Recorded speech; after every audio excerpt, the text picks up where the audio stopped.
सुना है किसी ने तुम्हारे बेटे को गोली मारी है, और ये भी सुना होगा कि ये काम मैंने करवाया है।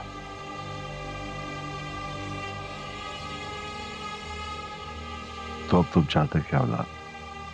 तुम्हारे बेटे ने मेरे साथ दुश्मनी मोल लेके बहुत बुरा काम किया। अगर मैं चाहता, ये गोली सीधा उसके दिल में उतर सकती थी, लेकिन मैंने ऐसा नहीं किया, क्योंकि दुश्मनी के भी कुछ असूल होते हैं। जब तक मुझे पक्का यकीन ना हो जाए तब तक मैं ऐसा नहीं करूंगा। लेकिन अब मैं उसके होश में आने का इंतजार करूंगा। जब वो तुम्हारे साथ खड़ा होगा तो तुम्हारी आंखों के सामने मैं उसके दिल में गोली उतारूंगा।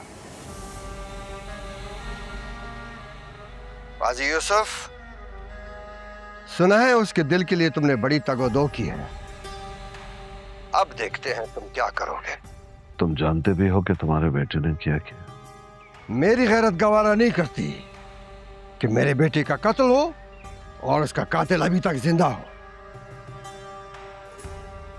हाँ, अगर उसने कोई जुर्म किया था तो किसी और को इख्तियार नहीं है उसको सजा देने का।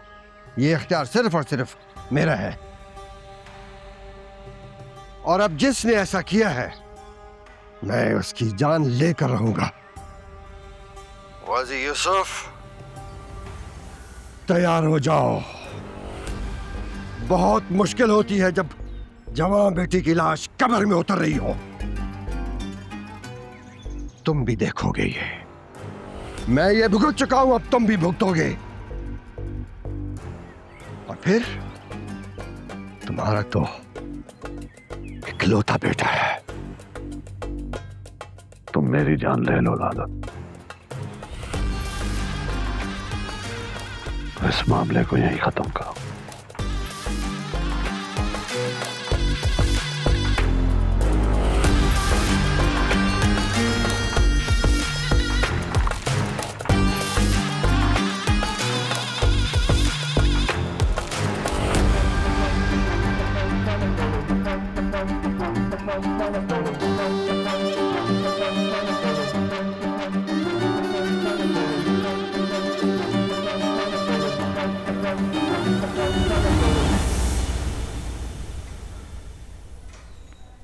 इल्हाम बेटा, क्या हुआ? सब खैर है? हाँ सब खैरियत। चंदा को होश आ गया है। सहान को होश आ गया? हाँ, मैं सर को कॉल करके बता देती हूँ। हेलो जी सर। जी, चंदा को होश आ गया है और उसने होश में आते ही सबसे पहले आपका पूछा। जी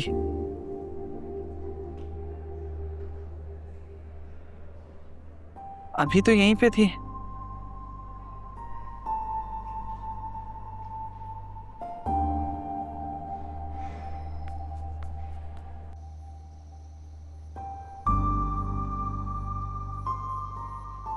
तुम्हें अंदाजा नहीं है तुम्हें देखकर मैं कितना खुश हुआ हूं।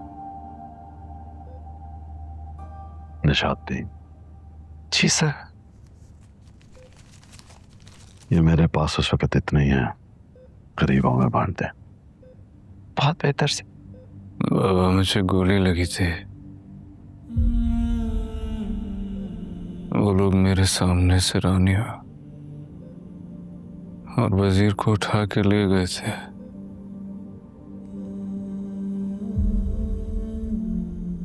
वो दोनों कहाँ हैं? आपने देखा? कैसे हैं? सब कुछ तुम्हारे सामने था। तुमने मुझे जो जो कहा मैंने वो किया। मैंने उन दोनों को प्रोटेक्ट करने की पूरी कोशिश की, लेकिन हम उन्हें प्रोटेक्ट कर नहीं सके। सब कुछ इतनी जल्दी में हुआ। उसके लोगों को हमारे लोगों की मूवमेंट का पहले से इल्म था।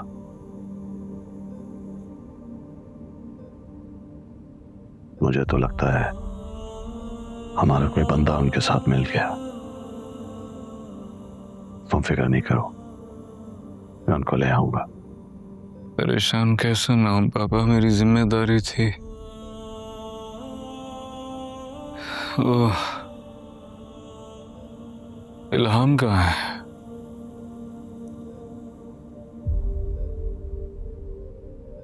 वो तो चली गई। कहाँ चली? कुछ नहीं हुआ है इल्हाम को। वो यहां से मेरी वजह से गई है। आपने क्या कहा बाबा?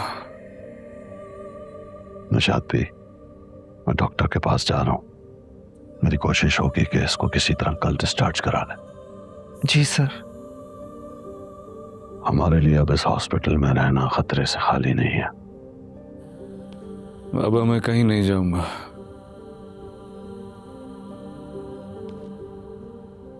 जब तक आप मुझे नहीं बताते कि इल्हाम क्यों गई है यहां से, मैं नहीं जाऊंगा। अब हम घर जाएंगे। मैं कहीं नहीं जाऊंगा।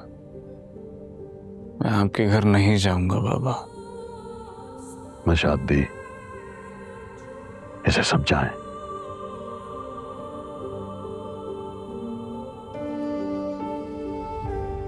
मैं तो इसको समझा समझा कर पागल हो चुका हूं। लाला को यकीन है कि उसके बेटे को इसी ने मारा है और वो हर कीमत पर इस तक पहुंचने की कोशिश में है। हाँ, तुम मेरे अकलौते बेटे हो। तुम्हें हर तरह से महफूज देखना मेरा फर्ज है। You know I love you.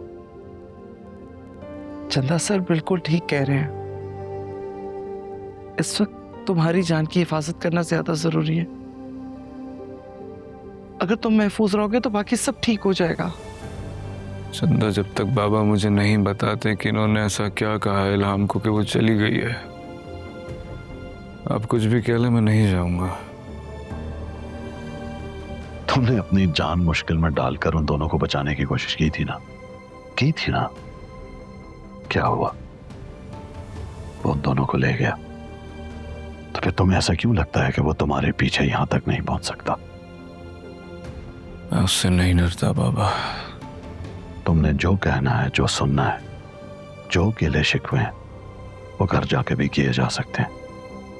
पर यहां जितनी देर हम ठहरेंगे, तुम्हारी जान को उतना ही खतरा बढ़ेगा।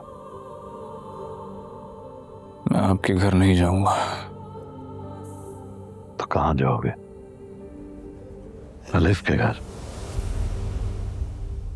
इल्हाम पहले ही वहां जा चुकी है क्योंकि उसे लगता है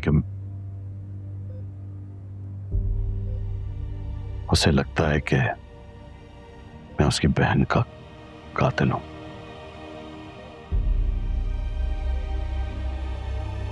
अगर तुम वहां गए तो उसकी जान को भी खतरा होगा। क्यों अपनी और उसकी जान को मुश्किल में डालना चाहते हो?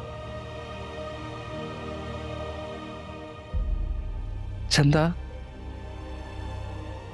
बेटा, सर की बात को समझने की कोशिश तो करो। वो बिल्कुल ठीक कह रहे हैं। तुम्हें और इल्हाम को महफूज रखने का हमारे पास यही तरीका है।